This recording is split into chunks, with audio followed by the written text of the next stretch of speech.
Hoje nós vamos dar continuidade ao estudo do livro de Abacuque, trabalhando Abacuque capítulo 1, versos de 1 a 4. Eu peço que você abra sua Bíblia comigo nesse texto e vamos então hoje começar a exposição do livro. Outrora fizemos a introdução, agora vamos entrar na exposição deste livro dos profetas menores chamado Abacuque. Abacuque capítulo 1, versos de 1 a 4.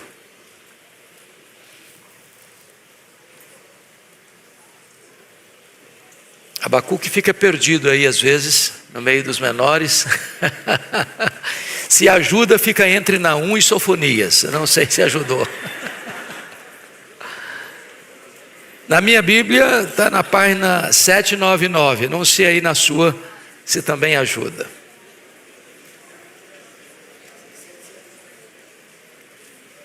Abacuque capítulo 1, versos de 1 a 4.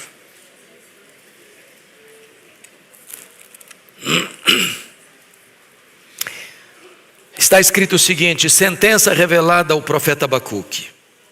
Até quando, Senhor, clamarei eu, e tu não me escutarás? Gritar-te-ei violência, e não salvarás. Porque me mostras a iniquidade e me fazes ver a opressão? Pois a destruição e a violência estão diante de mim. Há contendas e o litígio se suscita. Por esta causa a lei se afrouxa e a justiça nunca se manifesta. Porque o perverso cerca o justo, a justiça é torcida. Eu quero conversar com vocês sobre o tema um homem em crise com Deus e com os homens. Um homem em crise com Deus e com os homens. Quando eu leio o livro do profeta Abacuque, concluo que Abacuque ainda hoje está nas ruas, está nas universidades, está nos parlamentos, está nas cortes, está na grande mídia, está dentro do nosso coração. Porque as angústias deste homem são as nossas angústias. Os dilemas deste homem são os dilemas do homem contemporâneo.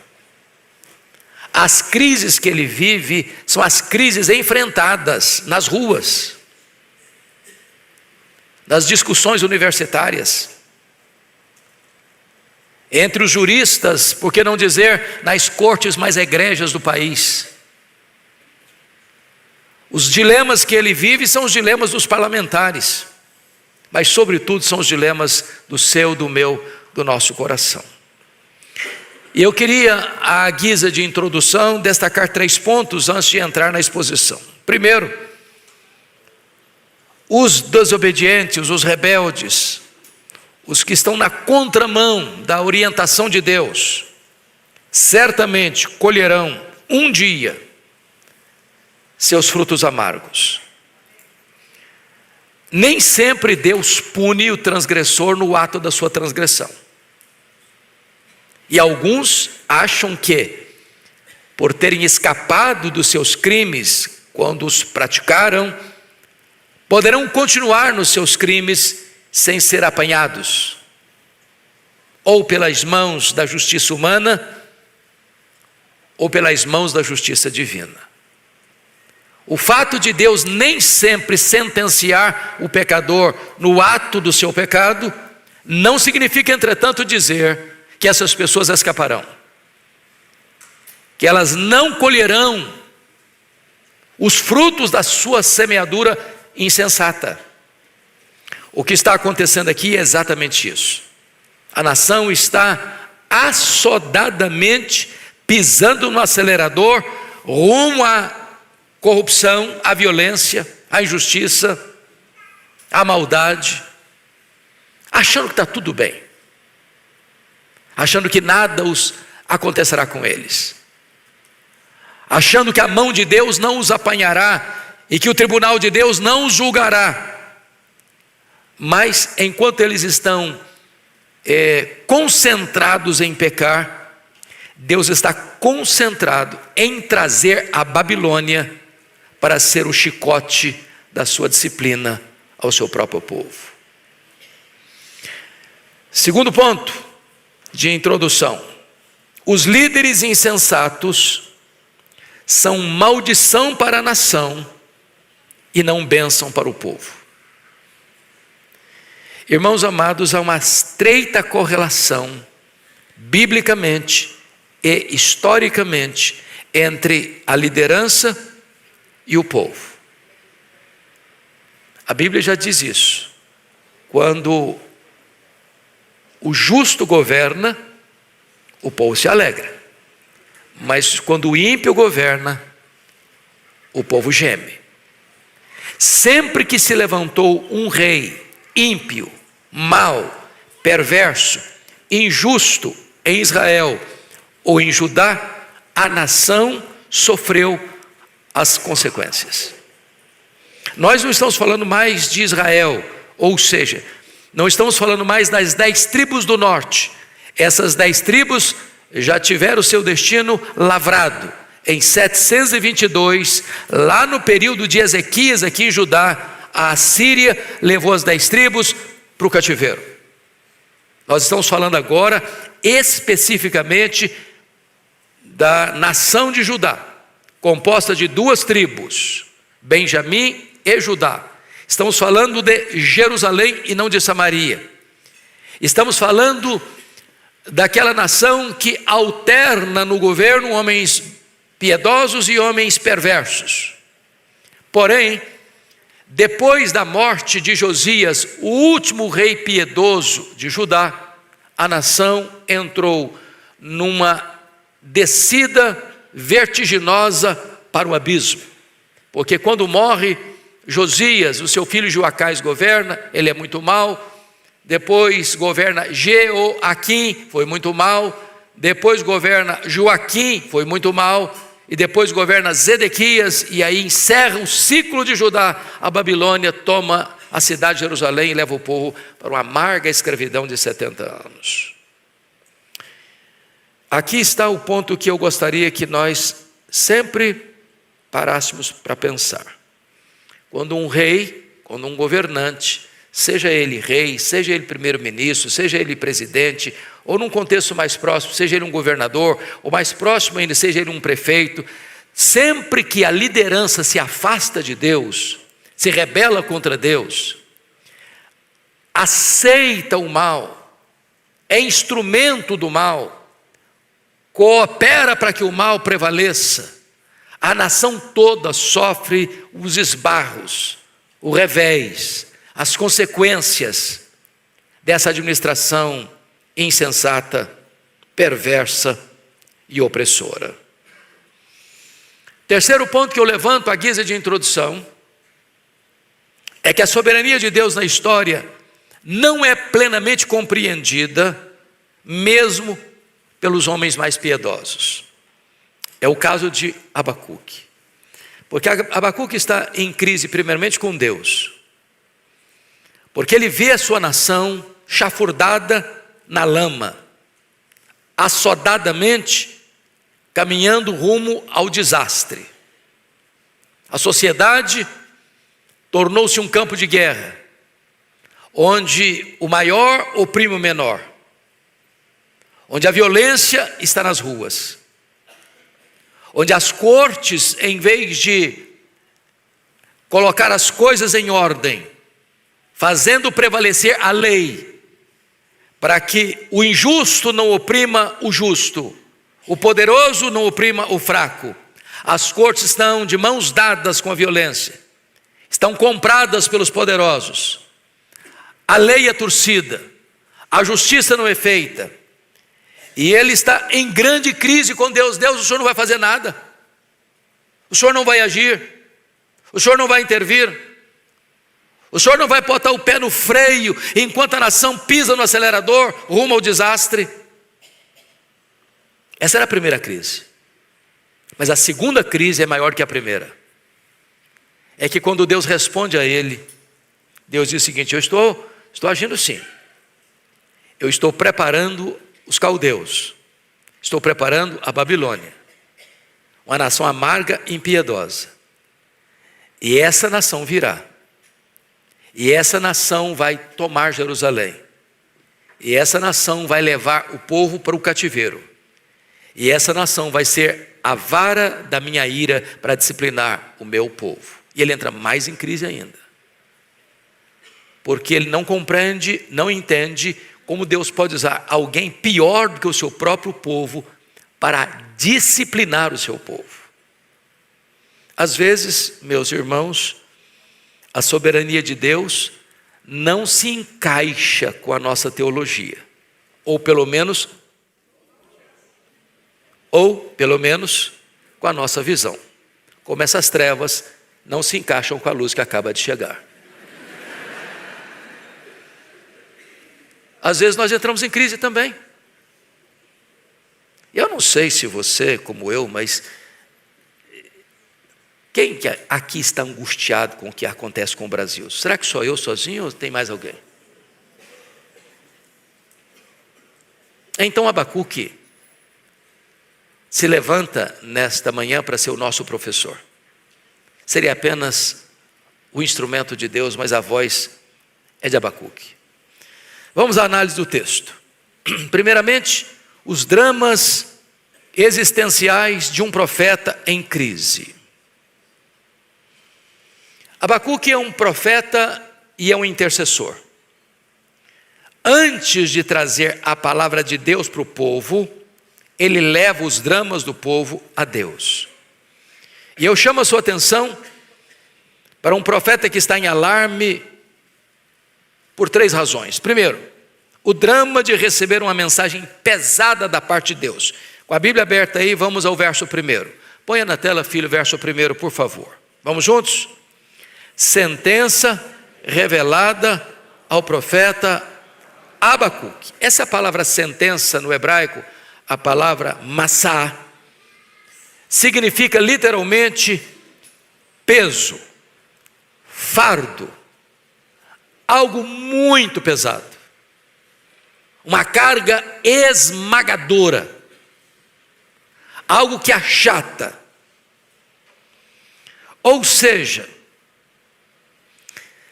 o que ele está recebendo não é pesquisa, não é investigação, não é análise humana, não, ele recebe.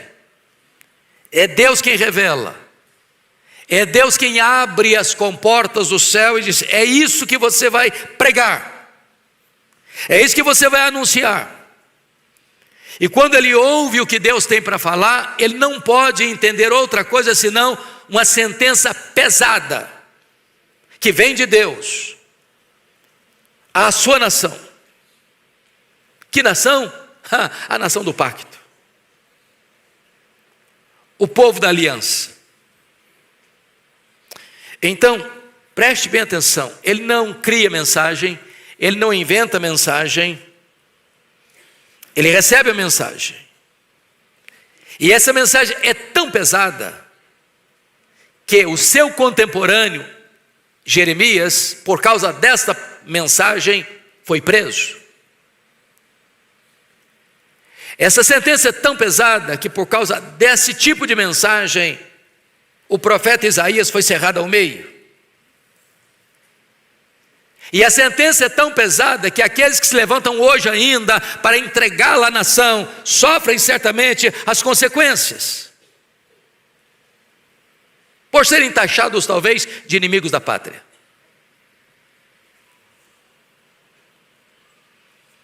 O segundo drama que ele vive é o drama de não ter suas orações respondidas por Deus. Vamos ler o versículo 2, se possível ponha na tela para toda a igreja acompanhar comigo. Vamos juntos?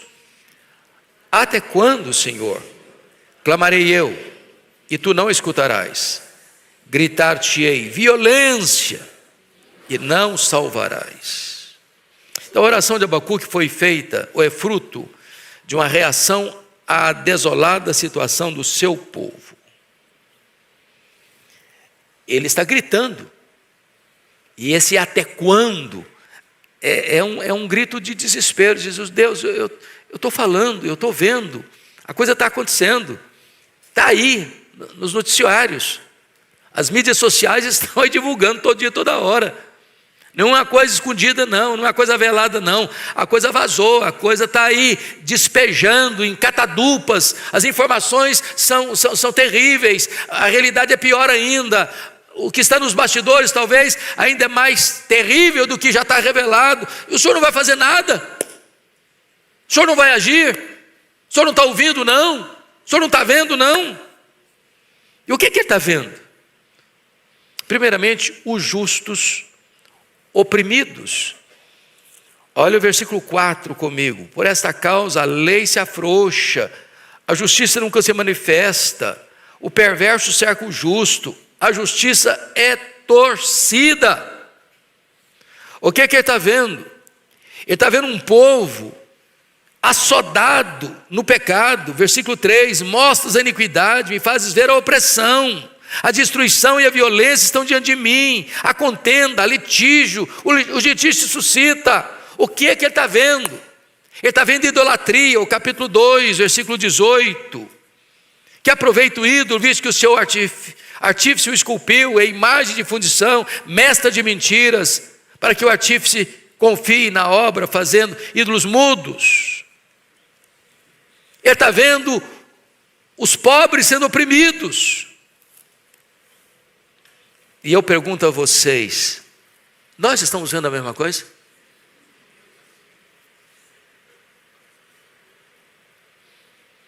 Isso nos aflige? Porque há um grande risco, irmãos, eu não sei se vocês concordam, mas quando a situação é ruim, todo dia tem mais uma informação ruim, aí você acha que vai melhorar, outra informação ruim. Aí quando você pensa que vai dar uma melhorada, outra informação ruim. Chega um momento que é igual a história do sapo na chaleira de água quente. Vocês conhecem essa história? Você joga um sapo dentro de uma chaleira de água, está confortável. Aí você acende o fogo, vai esquentando um pouquinho mais, esquenta um pouquinho mais, daqui a pouquinho ele é cozido lá sem pular da chaleira. Chega uma hora que as informações não nos chocam mais. Chega uma hora em que a situação não mexe mais com a gente. Chega uma hora que você desliga o botão da sensibilidade humana e diz, você quer saber da coisa? Eu vou pensar só em mim. Pelo menos eu estou indo bem, eu estou sobrevivendo, que os outros se danem. Estou nem aí. A situação do profeta é que ele vê a situação do seu povo e ele está gritando, até quando, Senhor? Até quando, Senhor? Até quando, Senhor? E as coisas não estão mudando.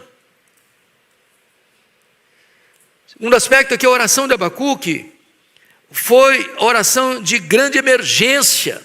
Você pode repetir comigo o versículo 2? Põe na tela, filho, para a gente voltar à leitura do verso 2. Vamos juntos. Até quando, Senhor, clamarei eu, e tu não me escutarás?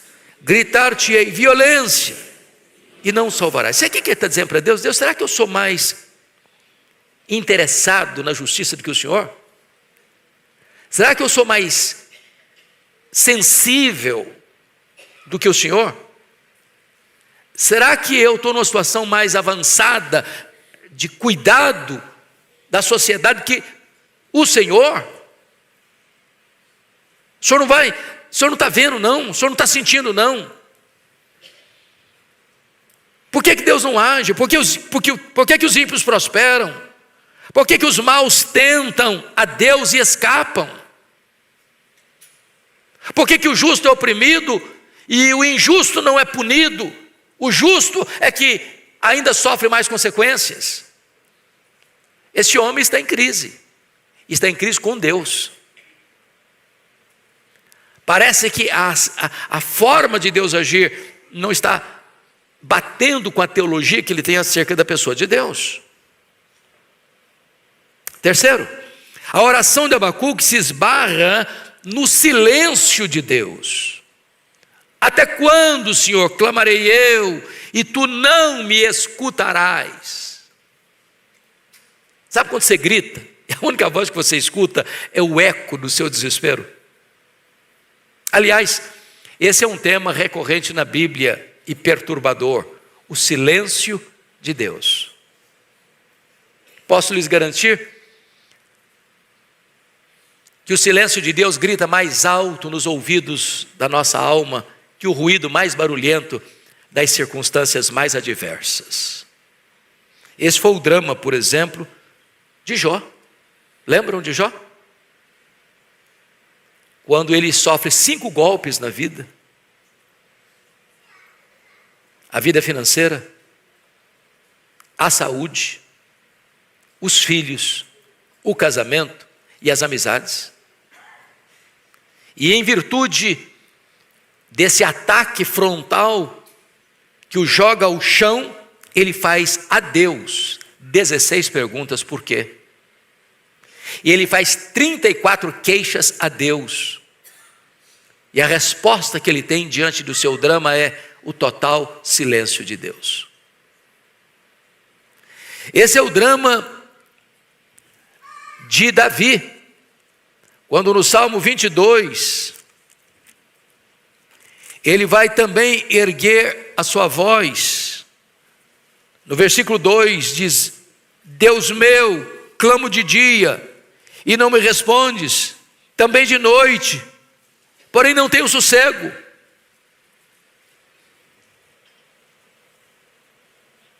Este é o drama da mulher Sírio-Fenícia, que vai clamando atrás de Jesus: Filho de Davi, tem misericórdia de mim. E os discípulos tentam mandar essa mulher calar, ou mandam Jesus despedir a mulher, e ela continua clamando. O que é que você faz quando você ora e a resposta não chega? Você está doente e ora e a doença agrava. Você ora pela conversão do marido, da mulher, dos filhos, dos pais, e a pessoa fica mais endurecida ainda. Você ora pelo Brasil, e aí tem uma nesga de esperança, no outro dia joga um jato d'água fria na chamazinha que estava levantando, e você entra em pânico outra vez. Até quando, Senhor? Até quando?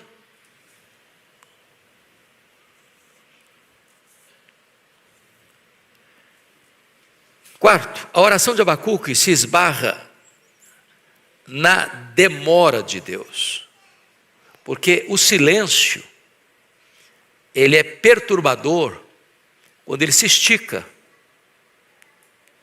e você espera uma resposta e ela não vem, e você bota uma data para a coisa acontecer e não acontece.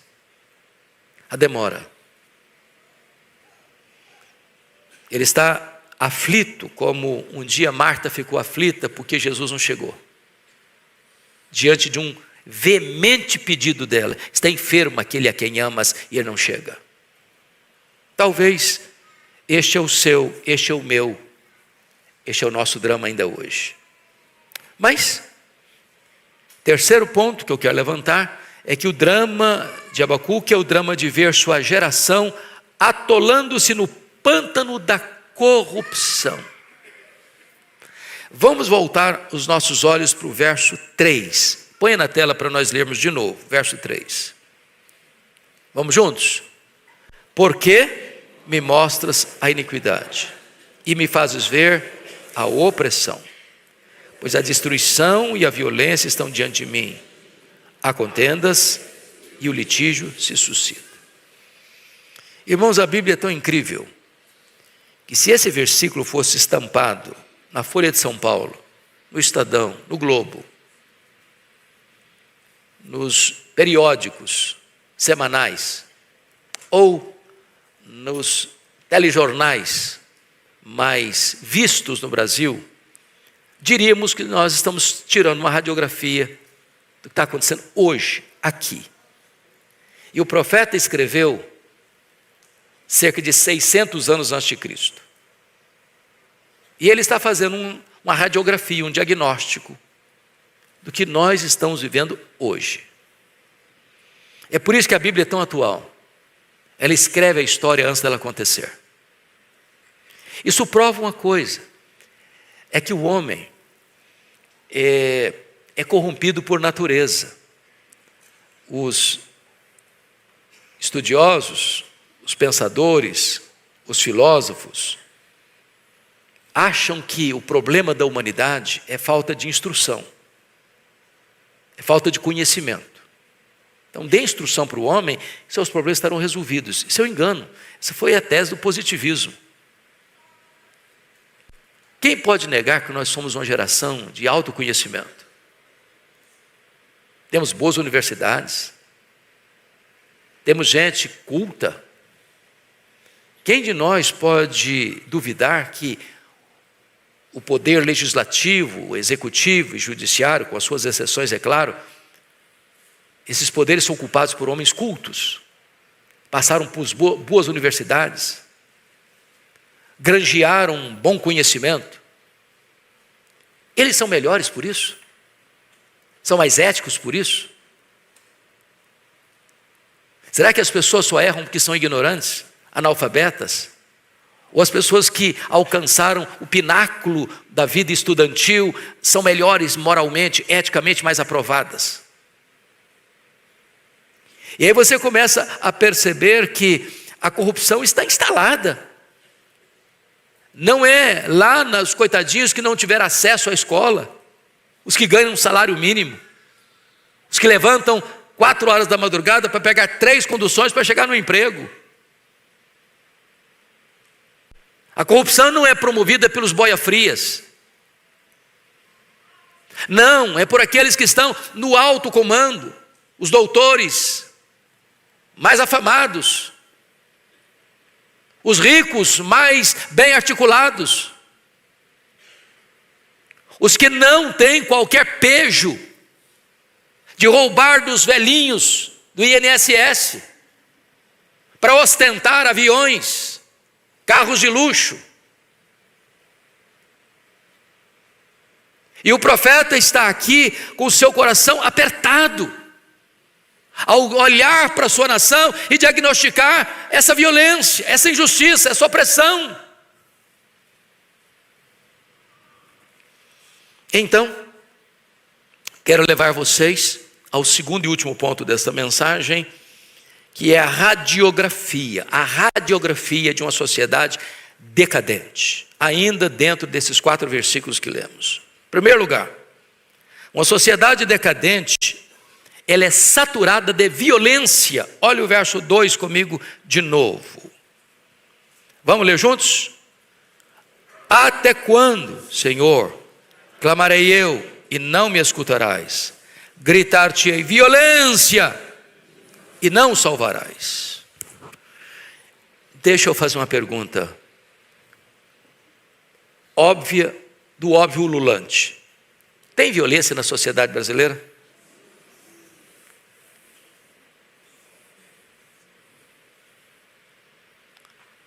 Onde você afirma e fala do crime organizado. A sociedade está desorganizada, mas o crime está organizado. As leis estão frouxas para os maus.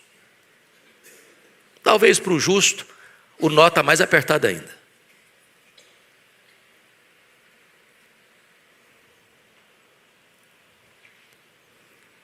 A sociedade está saturada de violência, não é só lá não, há 2.600 anos não. A sociedade está saturada de violência, é hoje, é aqui. Hoje gente não tem nada mais insano, e vocês sabem disso, de você sair à rua e você ter medo do seu semelhante. Quem sai hoje andando pelas ruas de São Paulo assim, tranquilo, com dinheiro no bolso, telefone celular, tranquilo, dá um passeio, 11 horas da noite. Você faz isso? Você tem segurança? Não é uma loucura esse negócio? O homem tornou-se o lobo do próprio homem. A violência está nas ruas. Mas a violência não está só nas ruas, não. A violência está nos palácios. A violência está nas cortes. A violência está nos tribunais. A violência está nos mercados. A violência está nos meios de comunicação de massa. A violência está nas mídias sociais. Nós vivemos esse ambiente terrível dos cartéis do crime, do narcotráfico.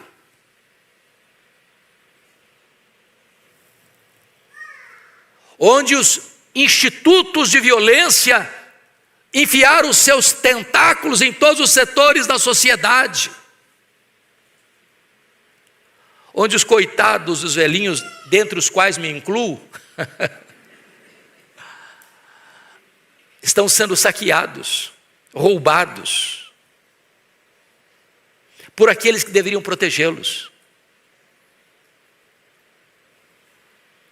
E você vê as CPIs sendo destampadas e algumas pessoas sendo blindadas. Esse aqui não pode ir, esse aqui não pode ir, esse aqui não pode ir.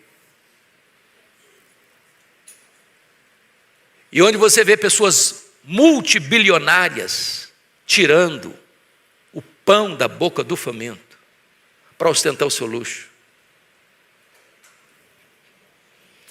O grande problema é que o profeta Abacuque está vendo essa cena. E ele está vendo essa cena com uma pergunta que o aflige demais. E eu não sei se aflige a você, a mim aflige. E a pergunta dele é: até quando, Senhor, clamarei eu, e tu não escutarás? Gritar-te-ei violência, e não salvarás. E de repente, quando você vê abrir uma portinha de esperança, no outro dia está fechada. Porque aquela frechinha que se abriu era mais um jogo, era mais um artifício para tirar o oxigênio da esperança do povo. E é isso que ele está vivendo. Segundo lugar, uma sociedade decadente, ela é dominada pela iniquidade e não pela virtude. Vamos ler de novo o verso 3, por favor, ponha na tela. Verso 3. Toda a igreja comigo. Por que me mostras a iniquidade? Me fazes ver a opressão. Pois a destruição e a violência estão diante de mim. Há contendas e o litígio se suscita. Veja você que o problema do profeta não era apenas ver a presença do mal, mas a procedência dele. De onde estava vindo o mal? Que o aflige, que o incomoda. O mal que ele está vendo não é da Babilônia, não é nem da Síria. De onde está vindo o mal que está afligindo a ele? Da sua própria nação, do seu próprio povo.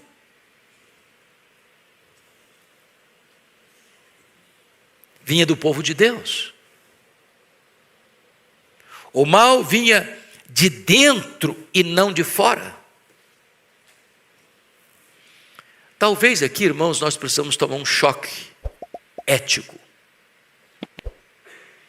Porque ao mesmo tempo que às vezes se condena o erro de fora, se faz complacência com o erro de dentro. Às vezes a gente fica chocado com os roubos bilionários, mas na hora de fazer justiça com centavos, com troco de padaria, você deixa passar. E às vezes você até pratica.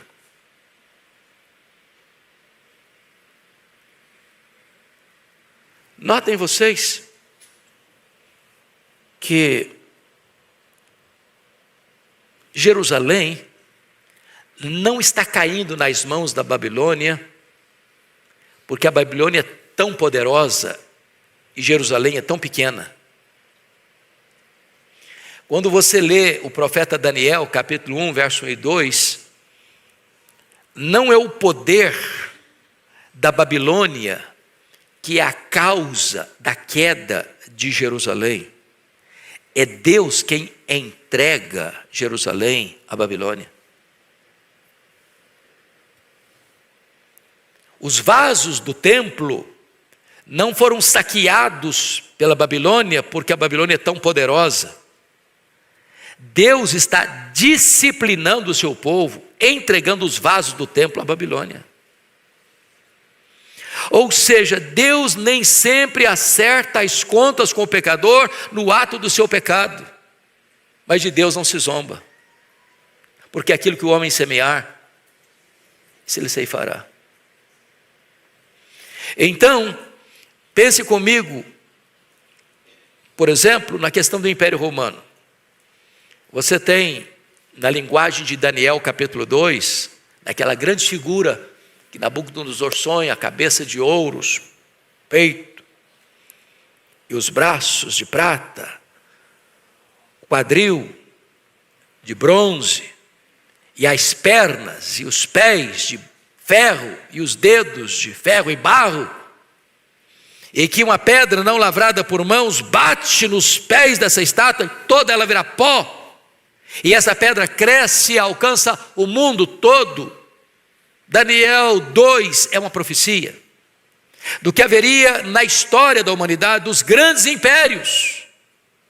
Primeiro, cabeça de ouro, a Babilônia. Peitoral com os braços de prata, o Império Medo-Persa. Os quadris de bronze, o Império Greco-Macedônio. As pernas de ferro e os pés de ferro e barro, o Império Romano. Agora notem, que o Império Romano tem ferro e tem barro. E porque tem barro, ele é frágil, ele é vulnerável. E os historiadores afirmam isso, que o Império Romano, e não obstante o seu grande poder, ele estava podre por dentro. Podre por dentro. Por isso ele caiu na mão dos bárbaros. O que está acontecendo com Judá? O que está acontecendo com Jerusalém? É o povo de Deus, é o povo da aliança, mas se corrompeu por dentro.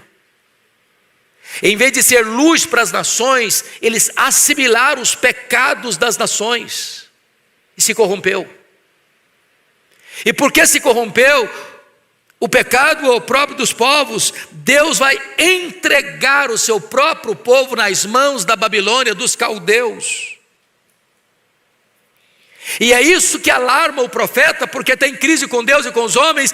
Primeiro a crise dele: meu Deus, o meu povo está pecando, a situação está terrível, eles estão assodadamente pisando no acelerador, rumo ao desastre, o Senhor não vai fazer nada. E quando Deus resolve fazer, a crise dele aumenta. Porque Deus responde para ele o seguinte: eu estou fazendo sim. Enquanto o meu povo está cuidadosamente pensando em fazer mal e mais mal ainda, eu estou trazendo um povo para discipliná-lo. Só que a Babilônia é pior do que Israel, pior do que Judá. Terceiro ponto: uma sociedade decadente, ela é marcada pelo domínio opressor dos fortes sobre os fracos. Volte a ler comigo o versículo 3, por favor. Põe na tela, vamos juntos. Todos: porque me mostras a iniquidade, me fazes ver a opressão, pois a destruição e a violência estão diante de mim, há contendas e o litígio suscita. Então vamos entender o que significa isso: opressão. Porque me mostras a iniquidade e me fazes ver a opressão. O que é opressão? O que você entende quando alguém oprime outra pessoa? Opressão é o domínio do forte sobre o fraco.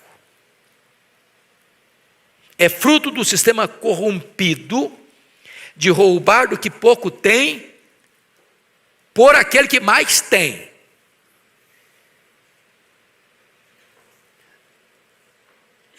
Qualquer semelhança com o roubo do INSS é mera coincidência. Quem roubaram os velhinhos? Alguém roubou os velhinhos para poder comer, estava passando fome, eu preciso comer também, então eu vou tirar um pouquinho daquele que tem para eu sobreviver. É isso que aconteceu? Para comprar carros de luxo? Para comprar jardins de luxo? Para comprar mansões de luxo? Para juntar dinheiro em paraísos fiscais? Opressão.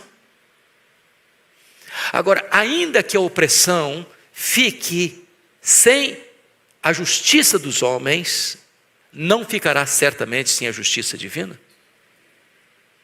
Ainda que os opressores não cheguem às barras dos tribunais dos homens, hão de estar diante do tribunal justo de Deus. É isso que o profeta Abacuque está levantando aqui. Quarto lugar, uma sociedade decadente é onde estão presentes os sinais visíveis de destruição. Versículo 3 ainda. Pois a destruição e a violência estão diante de mim. Grife essa expressão, destruição. Eu pergunto a vocês, que tipo de destruição nós estamos vendo? Não só lá na sociedade de Judá, mas na sociedade brasileira ou nas sociedades das nações do mundo. Que tipo de destruição? Destruição de valores.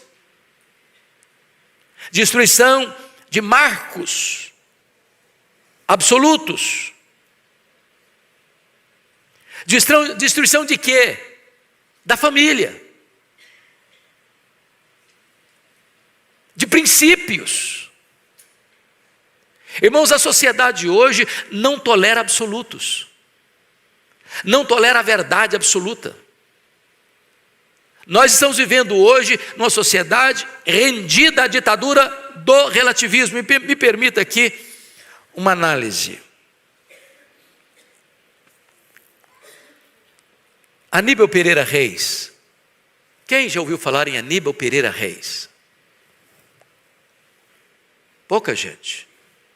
Aníbal Pereira Reis foi um padre convertido a Cristo. Talvez um dos maiores apologetas que o Brasil já conheceu. E este homem afirma uma coisa para mim interessantíssima. Nós ficamos muito chocados com as consequências do pecado, mas não ficamos chocados com as causas. Por exemplo, ficamos chocados hoje com milhões de bebês que morrem no ventre da mãe, ou melhor, que são assassinados no ventre da mãe. Mas não ficamos chocados com a ideologia que está por trás disso.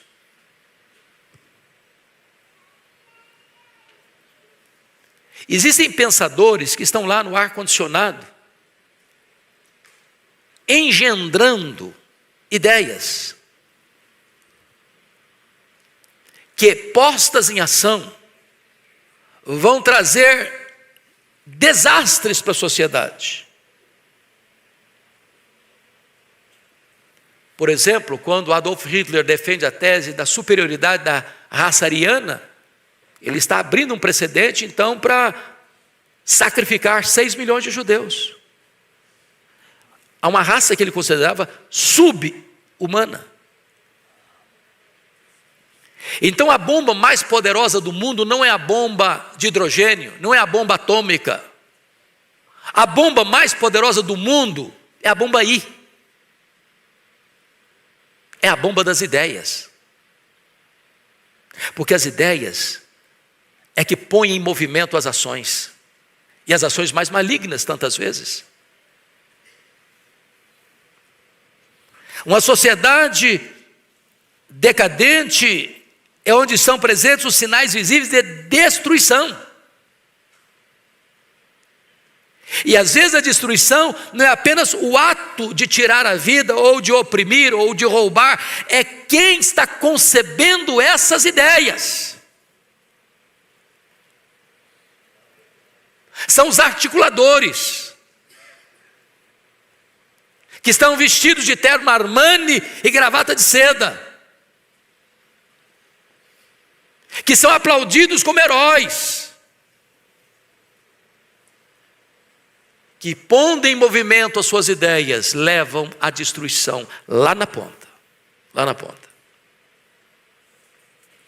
É por isso que nós temos que nos acautelar com as ideologias. Porque elas desembocam em ações, às vezes, perversas. Quinto ponto. Uma sociedade decadente é marcada por relacionamentos quebrados. Versículo 3, está escrito assim: pois a destruição e a violência estão diante de mim, e há contendas. O que é contenda? Confusão, briga. É uma sociedade não pacificada. É uma sociedade que vive com a corda esticada. É uma sociedade onde você olha o outro como lobo. O homem é o lobo do próprio homem. Onde você anda pelas ruas de São Paulo, nas outras cidades do Brasil e do mundo, e você fica olhando para trás, olha para trás, do lado, você está desconfiado. Você tem medo. Onde você sai de uma agência bancária, onde você vai pagar um boleto e sai com medo.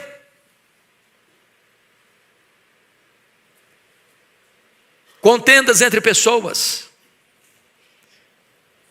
E o texto ainda prossegue, e o litígio se suscita. Litígio, briga, facção, grupos. Essa é a sociedade de Judá. E Judá, sabe quem é? É o povo de Deus. Numa linguagem nossa, a igreja. É terrível, meus irmãos, quando aqueles que deveriam ser luz para as nações copiam o mundo, imitam o mundo e são condenados com o mundo. Essa era a situação que Abacuque vivia naquele tempo. Sexto ponto. Uma sociedade decadente é onde a impunidade prevalece. Verso 4, parte A. Por esta causa a lei se afrouxa. Como assim a lei se afrouxa? A lei é lei. A lei não tem contornos. A lei não pode ser dura com um e complacente com o outro. A lei não pode ter dois pesos e duas medidas. É por isso que você vai ver lá em Brasília, em frente ao Supremo Tribunal Federal, um emblema da justiça. E qual é? É uma mulher. Como assim? Vendada. Com o que nas mãos? Uma balança. E o que significa aquela mulher vendada com a balança nas mãos? O que é que ele quer passar? Que lição é que ele quer transmitir?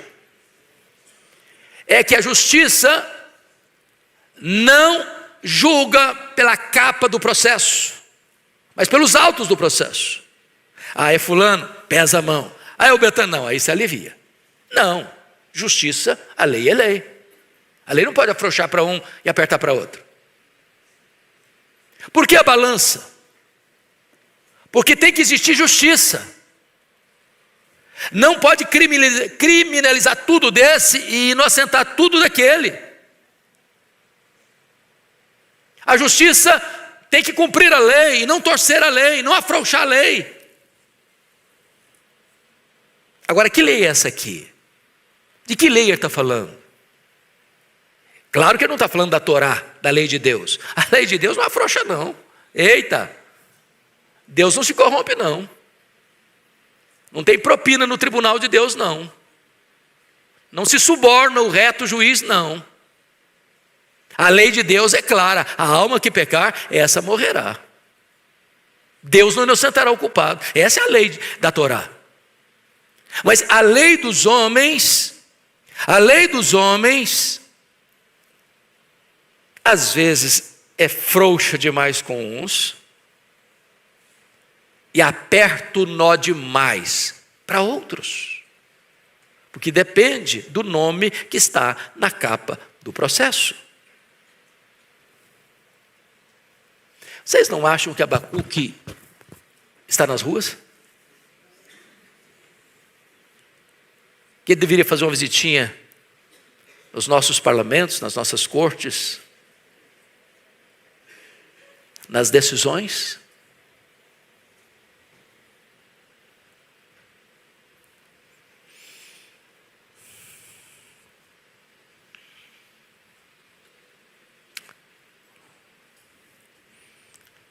Quando eu fico olhando o cenário brasileiro, tão doloroso, eu não sei quanto a vocês, se isso aflige, porque às vezes a pessoa desliga também o botão da sensibilidade, né, para viver. De vez em quando eu estou lá em casa, e eu me pego olhando as notícias, a minha esposa chega e me dá uma bronca. Eu falei, para de ver isso.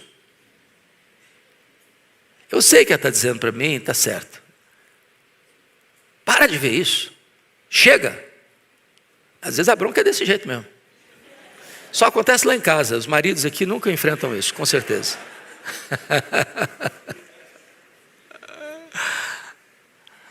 Mas tem hora que dá angústia. Você pega, por exemplo, a questão lá, que circulou o Brasil aí em tempos idos, Lava Jato. Pessoas vieram a público, não, eu roubei mesmo. E foram milhões, e milhões, e devolveram. Devolveram. Está quase todo mundo hoje sem nenhum problema mais.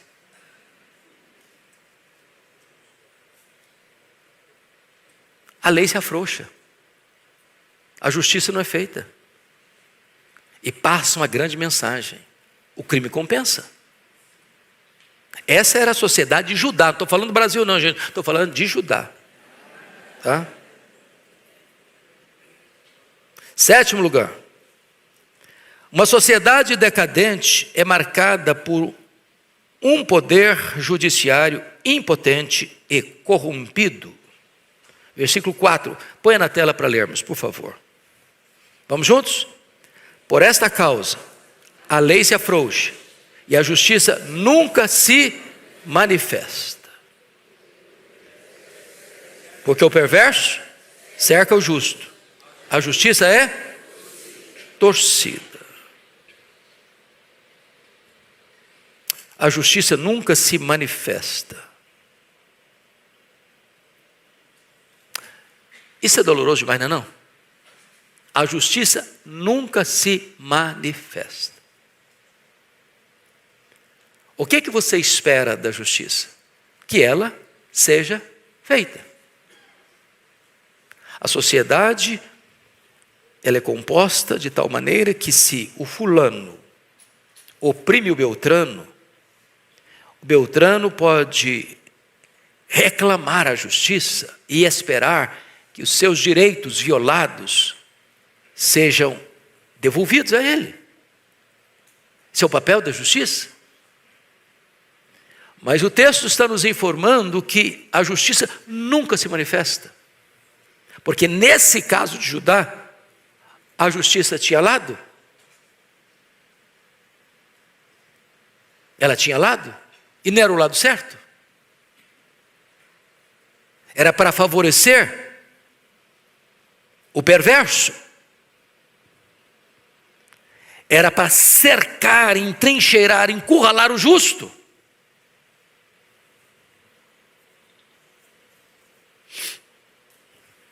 Oitavo lugar. Uma sociedade decadente é onde se vê uma inversão total de valores. Versículo 4 diz assim: porque o perverso cerca o justo. Você já pensou nisso? O perverso cerca o justo está encurralado. Não havia a quem recorrer. Se ele pleiteasse sua causa diante dos juízes e tribunais de Jerusalém, a causa dele não era julgada com justiça, a lei era desprezada, o processo era fraudulento, movido por juízes comprados a dinheiro pelos poderosos. Portanto, dentro do nosso aparelhamento de Estado, você tem 3 poderes, desde Montesquieu, isso é assim: poder legislativo, poder executivo e poder judiciário. Se espera que esses três poderes sejam interdependentes, cada um cumpra a sua função e o seu papel, sem interferência um na vida do outro. Agora, o poder que precisa ser o grande moderador, para que não haja excessos daqui, nem excessos de lá, é o poder judiciário. Ele põe os pingos nos is. Agora, quando esse poder, por razões muitas e às vezes não reveladas, se corrompe, passa a ter lado, afrouxa a lei para um, aperta demais para o outro, então esvazia-se o povo do oxigênio da esperança. É o caos, é a crise que se instala. Esse é o drama do profeta Abacuque. Essa era a realidade de Jerusalém, essa era a situação da nação de Judá. Mas eu termino com o último ponto.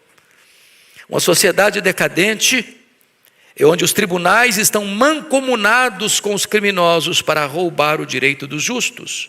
Veja como termina o versículo 4. A justiça é torcida. A justiça é torcida. Portanto, a justiça não é mais justiça. A justiça recebe um outro nome: injustiça. Porque a lei se afrouxou para uns, apertou demais para os outros. E as decisões dos tribunais eram contrárias à lei, pois os juízes estavam de mãos dadas com os poderosos para oprimir os fracos. Esse foi o pecado, meus irmãos, que colapsou o reino do norte, as 10 tribos do norte, Israel, e este foi o pecado que colapsou o reino do sul, Judá, Jerusalém. Concluo com 3 aplicações muito breves. Primeiro, não fique indiferente ao caráter moral e espiritual do tempo em que você vive. Às vezes a gente tenta blindar a gente mesmo. Eu não vou ver mais nada. Eu não vou assistir mais nada. Eu já não consigo mais ver os jornais televisivos. Eu já não consigo mais ver, então, as mídias sociais. Eu não quero ver mais nada, porque eu não quero mais sofrer. Eu vou me isolar, eu vou virar um avestruz que vou enfiar a cabeça na areia. Vou achar que está tudo bem. Às vezes a gente é tentado a fazer isso. Mas cuidado para você não ficar insensível, impassivo, diante daquilo que está ocorrendo diante dos seus olhos na sociedade onde você está estabelecido. Esse é o primeiro alerta de Deus. Segundo alerta: leve os problemas da sua nação a Deus em oração. Foi o que Abacuque fez. Ele é um profeta de Deus, ele é um patriota. Ele ama a sua nação. Ele está incomodado com os pecados da sua nação. E ele não é um ativista político. Ele nem é um ativista social. Ele não anda com cartazes na rua, abaixa a Babilônia. Não. Ele é um intercessor. Ele é um profeta. Ele é um homem de Deus. Ele sabe que há momentos em que a nação está tão corrompida que ela não tem a solução para ela mesma. Precisa buscar do alto, precisa buscar de Deus. E é isso que esse profeta faz. Ele coloca a sua nação diante de Deus em oração. Terceiro e último ponto da minha aplicação: nunca perca a confiança. Nunca perca a confiança que Deus está do lado da justiça, mesmo quando a iniquidade parece prevalecer. Tem hora que o silêncio de Deus e a demora de Deus não significa que ele já desligou, já perdeu o interesse, que ele nunca mais vai agir. Deus sempre estará do lado da justiça. E mais, entenda que Deus ouve suas orações. mesmo quando ele demora em respondê-las, ou até parece que está indeferindo-as, creia que Deus responde a sua oração. O povo de Deus é um povo intercessor. E o povo de Deus nunca perde a esperança. Porque quando os recursos humanos acabam, os de Deus estão ainda total e plenamente disponíveis. Que Deus renove a nossa esperança nesta manhã. Há esperança para nós. E ela não está nos homens. Ela está em Deus. Vamos ficar em pé e vamos orar.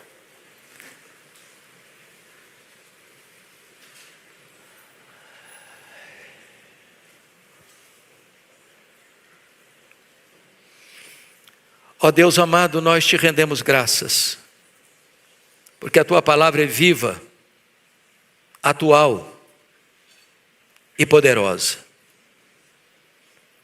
Tu escreves a história antes mesmo dela acontecer. Às vezes, como Abacuque, ficamos também aflitos, até em crise, diante do cenário sombrio que olhamos e vemos na nação brasileira. Como Abacuque estava em crise quando olhava o cenário da nação de Judá. Às vezes, o que vemos é o mal prevalecer. É a injustiça erguer sua fronte cavernosa. Mas Deus, nós cremos que Tu és soberano. Nós cremos que Tu és o Deus que faz a justiça prevalecer. Porque Tu és o Deus que dá vida, o Deus que tira a vida, o Deus que exalta, o Deus que humilha, o Deus que põe no trono, o Deus que tira do trono. O Deus que governa o universo, as nações, a igreja, a nossa vida. Então Deus, nesta manhã, renova a esperança no nosso coração. A confiança de que não importa a circunstância, Tu estás no trono e tem as rédeas da história em Tuas mãos. Ó Deus, nós clamamos pela nação brasileira. Nós clamamos pela Tua manifestação neste país. Tenha misericórdia de nós. Assiste-nos e socorre-nos. É a nossa súplica, em nome de Jesus. Amém.